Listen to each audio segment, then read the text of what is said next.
যে আওয়ামী বা আওয়ামী দোসরকে দলে নেওয়া যাবে না, কিন্তু অনেকেই নিয়েছে।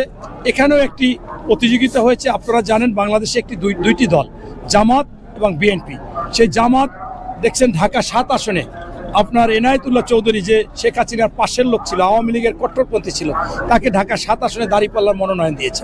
আপনারা জানেন যে নাবিল গ্রুপের মালিক চরমপন্থী আওয়ামী লীগ, তাকে তারা দলে নিয়েছে।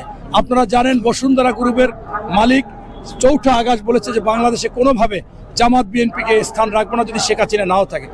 অথচ 11ই আগস্ট 2024 সালে জামাতের আমির তাদের ওখানে গিয়ে হেলিকপ্টারের সাথে ছবি তুলে তাদের দায়িত্ব নিয়েছেন। এমনকি বাংলাদেশে এসকন, চরমপন্থী আওয়ামী লীগ, সেই এসকনকে তারা নিয়েছে দলে, এবং কৃষ্ণনন্দী যিনি ভারতের রয়ের সাথে কয়েকবার যোগাযোগ করেছে তাকে নিয়েছেন।